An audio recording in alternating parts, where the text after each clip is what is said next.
Fellas, this weekend, the dark horse of the middleweight division, Jared Cannonier, is coming back against an up-and-coming French contender in Imavov. Hopefully, the winner of this can get progressed closer to that title picture in the middleweight division, but we're going to be predicting the main card of this pretty solid fight night. I'm glad it's in front of a crowd, because I thought when you see Cannonier at Imavov, it had Apex written all over it, but it's actually in front of a crowd in the KFC Yum Centre. It's got a pretty decent main card as well, some notable names on there, so we're going to be predicting every fight on this main card. Let me know your thoughts on this card as a whole and your personal predictions, but we'll go in there with the first fight on the main card, which is Soriano versus Baeza. Now, he's lost to a lot of the top guys, and I don't think there's much shame in it. You know, he's lost to obviously Roman Kopylov and Brendan Allen and a couple of other guys at the top, but I also feel like he's been done dirty, not only because of those losses, but there are some questionable decision losses in there as well, which I think could have gone his way. And he's also got some really solid wrestling as well. He's got a really good wrestling background that he doesn't really tend to use, but I think he's going to start tuning it up in this fight when he faces Baeza. Now, Baeza's also lost to some pretty solid guys as well. Obviously, he's lost to Andre Filo, Kaios Williams, Santiago Ponzinibbio as well. But those losses, even though they are against the top guys, his chinny's on the way out. We've always known for this guy for being a bit of a chinny guy. He's lost his last two, I believe, by finish as well. And on top of that, he's had a 2-year layoff. He hasn't fought since, I think, 2022. And yeah, I just think when he's going against Soriano might try and strike and put Baeza out of there, but Baeza's still a solid striker, actually the favourite going into this fight. But I'm picking Soriano to win this one by decision. I think he's going to use his wrestling and crotch sniff the entire fight, which is probably the best opportunity, because when he does use his wrestling, he's pretty good with it as well, unless he tries to, fight wildly on the feet against Baeza and try and look for that knockout. But I think if he sticks to the wrestling game plan and goes for the takedown and wrestles with Baeza, I think Soriano will get this one done by decision by the end of the card. Baeza definitely has a good opportunity of winning if he can keep it on the feet and land a big shot, because like I said, he has got some pretty solid boxing, really good boxing in fact, but I just don't know if I trust him after he's coming off 2 finishes. He's a fairly chinny guy and he hasn't been in there since 2022, so I'm picking Hill to win this one by decision, but it's actually quite an intriguing fight. It wasn't easy to predict, but I still don't know why Baeza is the favourite to win this one. But the next fight, this should actually really be a really fun fight. I've got Julian Marquez versus Zach Reese. Now, Zachary Reese is actually quite a fun prospect that came from Dana White's Contender Series, and I was quite hooked on this guy when he first joined the UFC. He's got really solid striking, and he actually likes to use his jiu-jitsu a lot, which actually costed him in his last fight when he fought Cody Brundage. He was trying to get the triangle, I think, and then he got slammed by Cody Brundage. That was on the card where there was 2 slam knockouts as well. So it ended up costing him, and I don't think we're going to see a lot of that from Zach Reese. I think he's going to try and keep it on the feet, but he's not got an easy opponent. He's against Marquez.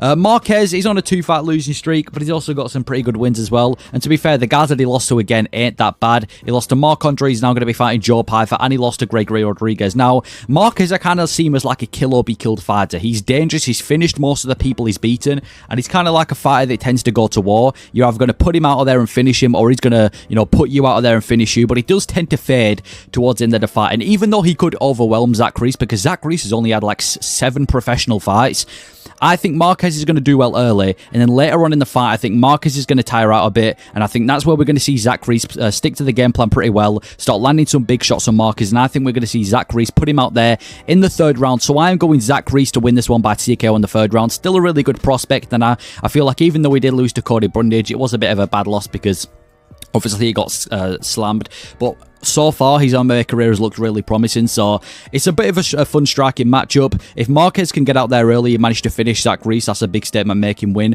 But I just don't know if I trust him to do that. Like I said, he's on a 2-fight losing streak. He tends to fade. He's a bit of a kill or be killed fighter, and I feel like Zach Reese is just more of a smart fighter than Julian Marquez. So I'm going Zach Reese to win this one by TKO in the 3rd round. He's going to wear out Marquez. Marquez is going to fade, and that's where we're going to see the new prospect, Zach Reese, get a win, get back in the win column, and get him with the TKO. Then we've got Bruno Ferreira versus Dustin Stoltzfus. Now, this is another close fight, but I am going Bruno Ferreira to win this one by KO in the 1st round. Ferreira's a really fantastic striker. He's such a good striker. He's in and out. He's so powerful as well. This dude, he hits extremely hard, absolute power. He kind of reminds me, and this might seem like a weird comparison, but when you look at him fight on the feet, and even when he goes for takedowns, he kind of reminds me of like a mini Tom Aspinall. He's just light on his feet, really powerful as well, super dangerous. And he's against Dustin Stoltzfus.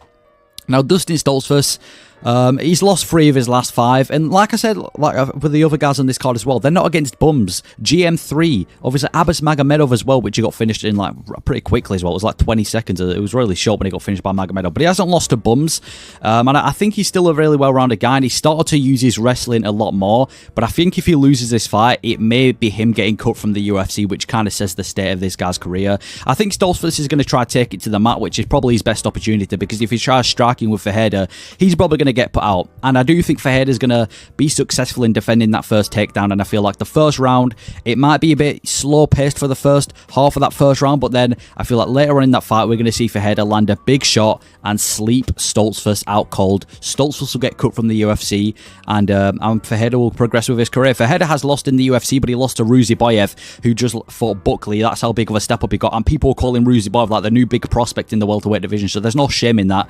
And he's also got some good wins as well. Gregory Rodriguez, Phil Hozard is coming off as well. So Bruno Ferreira, powerful striker, great striker, and Stoltzfus, he's well-rounded and he started to use his grappling a lot more. I just don't think it's going to matter in this fight when he faces Bruno Ferreira. I think he's going to get caught in the first round, and to be completely honest, he's going to get put out of there. The next fight we've got is Raul Rosas Jr. versus Ricky Turcios. Now, this was originally meant to be for UFC Mexico, but literally last minute it got cancelled because I think Raul Rosas Jr. had some sort of sickness. I've still got the same prediction as I predicted last time. Raul Rosas Jr. by submission in the second round. Now, it is a step up from Raul Rosas Jr., but the reason I'm picking him to win is because his improvement seems to have improved. Well, he seems to have improved a lot since that loss to Christian Rodriguez. That fraud check to Christian Rodriguez, he came back and he seemed to have improved a lot. And I feel like the fact that he's 19 years old, he's got a good team around him, I feel like we're going to be seeing the best Raul Rosas Jr. yet. And I expect a lot of improvements in this fight. Ricky Turcios isn't that bad. He's got some pretty good striking, which I think he'll be beneficial when he faces Raul Rosas Jr. And he's also not bad on his back, which again, Raul Rosas Jr., very jiu-jitsu heavy guy. That's kind of what you want. But I think that first round, we're going to see Raul Rosas Jr. take him to the mat, take him down. He's going to go for a few submission attempts, which he's not going to get, and he's just going to beat him with ground and pound in that first round. Turcios is going to spend the majority of that first round on his back, with Raul Rosas Jr. landing ground and pound until the second round. That's where I trust Raul Rosas Jr. that he's going to find the submission, latch the submission on Turcios, because Turcios is going to be expecting ground and pound. Raul Rosas Jr. latches up the submission and he gets it. I just don't see Ricky Turcios being the guy to slow down Raul Rosas Jr. I know Christian Rodriguez did it as well, but I just don't see Turcios being the guy. He's got some good wins that he's managed to put together, but I think stylistically, he's a good striker. He's not bad on his back. He's quite a crazy guy as well as Turcios, but I think Raul Rosas Jr. has got this in the bag. Second round submission for Raul Rosas Jr. And then we have the return of Dominic Reyes. Dominic Reyes versus Dustin Jacoby. Dominic Reyes, he hasn't won since Chris Weidman, and ever since that John Jones loss, I can't believe that this guy has gone from arguably beating John Jones to now probably being one fight away from losing his UFC contract. He's on a 4-fight losing streak. He's extremely chinny.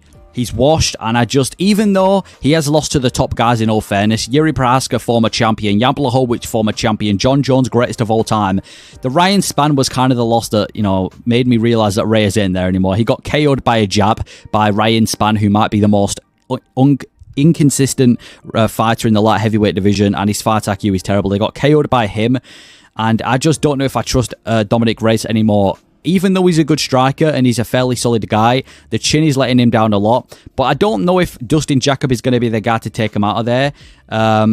I just think Dustin Jacoby with his kickboxing, I think he will be able to beat Dominic Reyes across the 3 rounds. Even though I don't think Dominic Reyes gets put out of there and he's quite washed and whatever. I've got Dustin Jacoby winning this one. He hasn't even had that bad of a couple of losses as well as Dustin Jacoby. He got the win over Kennedy, and his last fight against Alonzo Menifield was quite a back and forth until obviously he got dropped, and then Menifield was able to win the fight. But it wasn't even like he got destroyed by Menifield. So Dustin Jacoby, I think he's going to take Dominic Reyes out, and I believe this will be the last time we see Dominic Reyes in the octagon. Reyes, his best chance of getting this done is by decision. He just completely outstrikes Jacoby, and that's his best chance, but I just don't trust it. I think he's going to be quite hesitant, and I think Jacoby's game plan will work better, and I'm going Dustin Jacoby to win this one by decision. Unfortunately for Reyes, I don't know what happened since that John Jones fight, but he's just not UFC worthy no more. Yeah, Dustin Jacoby's got this one by decision. And then the main event, Jared Cannonier versus Nassourdine Imavov. Cannonier 50-45. I don't know what it was, whether it be EPO or some sort of change in his camp. But Cannonier, that Cannonier that showed up against Marvin Vettori looked like a completely different fighter to what we have seen Cannonier before. Cannonier before was quite a stiff, boring striker. Obviously, the one that fought Adesanya wasn't the best. It was a really boring title fight. And Cannonier was kind of just known for being the guy that's going to float around the top 10.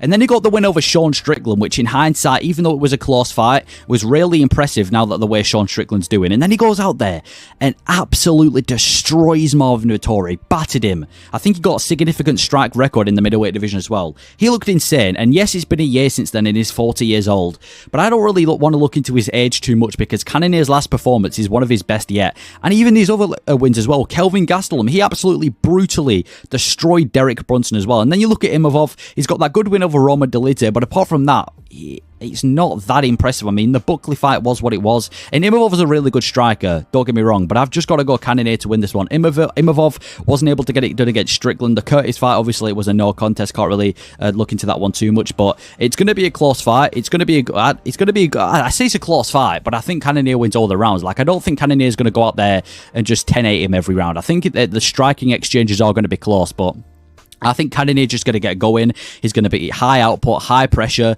Imavov might have a moment in the fight, a moment or two, but I just trust Cannonier in this fight. And hopefully from there, we can start seeing Cannonier get some solid opponents. Because if Cannonier can beat Imavov, he's now on a 3-fight winning streak against solid contenders in the middleweight division, one of them being Strickland. And maybe from there, we can see Cannonier get into a #1 contender fight, or maybe even be the backup for a title fight, who knows.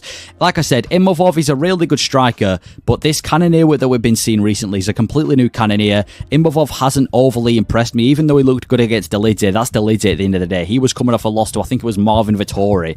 So, yeah, I'm going Cannonier 50-45 across 5 rounds, and I just think he's going to work Imavov. Imavov, solid contender, but I just don't know if I trust him to beat Cannonier. Cannonier in his last fight, there was something about him, man. And the win over Strickland, which has aged really well. So I'm picking Cannonier to win this one by decision, and that is my prediction for Cannonier versus Imavov. Let me know your thoughts on these predictions. Do you agree, and what are your personal predictions on what do you think Cannonier should do next, assuming that he's able to get past Imavov? Thank you for watching.